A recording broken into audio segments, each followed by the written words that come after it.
आज आपण जे स्वातंत्र्य उपभोगतोय, आज एक स्त्री म्हणून पण तुम्ही उपभोगताय की आज तुम्ही मानाने सगळीकडे जाताय, त्याच्यासाठी किती लोकांनी बलिदान दिलं आणि किती अशा लोकांचं आपल्याला नाव सुद्धा माहित नाही. चांगली गोष्ट अशी की तो इतिहास सगळ्यांनी तुम्ही जतन केलेला आहे आणि यापुढेही तो कराल याबद्दल मला निश्चित खात्री आहे. इतकी वर्ष झाली तुम्ही अजून पहिलीच मूर्ती तुम्ही दाखवता.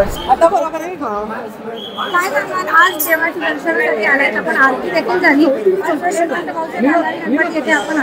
म्हणजे मला मी ऐकलं होतं या गणपतीबद्दल आणि या म्युझियम बद्दल, पण इकडे येऊन आम्ही दोघंही पूर्णतः स्पीचलेस झालोय, अचंबित झालोय की किती लोकांनी स्वातंत्र्यासाठी केवढं मोठं बलिदान केलं. आणि मला पंडित बालन सरांचे खरंच एक नागरिक म्हणून आभार मानायचे की आज हे अख्खा वाडा तो रिस्टोर केला त्यांनी आणि तीच परंपरा तुम्ही पुढे चालू ठेवताय जी भाऊसाहेब रंगारींनी सुरू केली. अजूनही तोच गणपती पहिला जातो, पुढे सगळे गणपती जातात आणि मला असं वाटतं तरुण पिढीने येऊन हे बघितलं पाहिजे, म्हणजे कळेल की कसं किती म्हणजे मला खरंच भाऊसाहेब रंगारींबद्दल माहिती होती पण ह्या वाड्याबद्दल त्याच्यातल्या सगळ्या त्या रचनांबद्दल खरंच कल्पना नव्हती. आणि आज असं वाटतं की आयुष्याच्या एवढं मोठं झालं या वयावरती आपण एज्युकेट झालो कुठेतरी काही गोष्टींबाबत. डोळ्यात पाणी देखील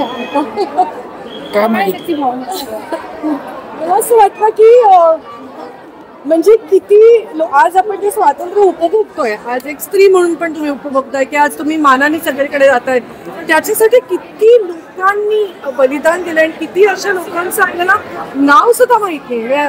तू अशोक आत्ता बोलल्या पाटील की त्यांच्या मनात काय विचार आला असेल ही मूर्ती करताना.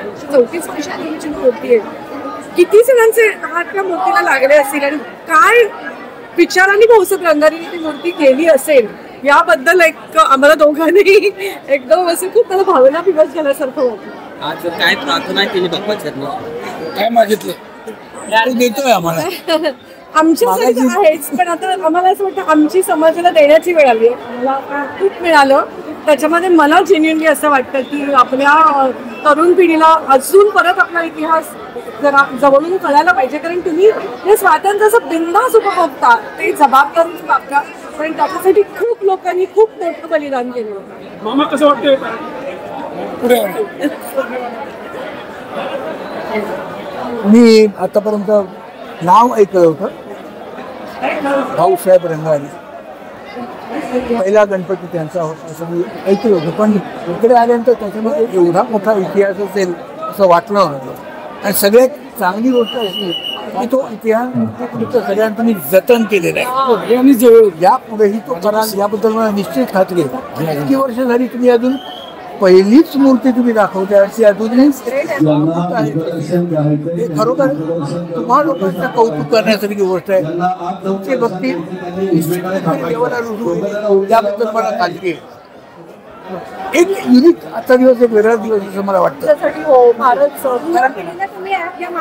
काय सांगू युवा पिढीला सांगण्यासारखं काही नाही आहे, ते करताच बरोबर त्यांना पाहिजे आपण सांगून काय उपयोग होणार आहे. पण तरी देखील त्यांनी या जागेचा या स्थळाचा हा जो इतिहास आहे हे समजून घ्यावा प्रत्येकाने, म्हणजे त्यांना कळेल की त्यांच्यासाठी किती लोक लढले म्हणजे आणि किती किती काय केलं. आणि दुसरी गोष्ट म्हणजे 1992 पासून जो 1892 पासून एक मूर्ती जी आहे ती कशी तशीच ठेवावी, कशी जतन करावी हे खरंच केला जात नाही. आपण परदेशात जाऊन बघतो तेव्हा सुद्धा जतन केलेलं बघतो. तुमच्याकडून शिकण्यासारखं आहे खरंच. यंदाचा विशेष वर्ष आहे कारण की यंदाचा हा गणेशोत्सव आपण आजीवन साजरा करतो. कुठेतरी वेळ झाला, पण आता वेळ झाला उशीर झाला, पण आपण वेळ होत नाही, तुमचं करण्यावर महत्व आहे. वेळ कधीच होत नसतो, तुम्ही करताही जास्त महत्वाचं आहे. तुम्ही कराल याची मला निश्चित घातली. कारण पुण्यामध्ये ज्या पद्धतीने गणपतीचं स्वागत होतं ते मला वाटत नाही कुठे होत असेल. बाप्पाला काय मागितलं? बाप्पाला काय मागितलं काहीच नाही हो, आहे तसं चालू द्या म्हटलं. Okay, thank you very much. Social मीडियाच्या भाऊ गर्दीत विश्वासार्हतेने चकाकणारे नाव म्हणजे लेट्सअप मराठी. सगळ्यांना, सगळ्या नागरिकांना ती स्पीच ती लेट्सअप वरील मुलाखती म्हणजे विचारांचा खजिना. त्यानंतरच्या निवडणुकीमध्ये मला सोडून गेले. बातम्या केवळ वस्तुस्थिती सांगणाऱ्या, नो प्रोपोगंडा, फक्त जनतेचा अजेंडा.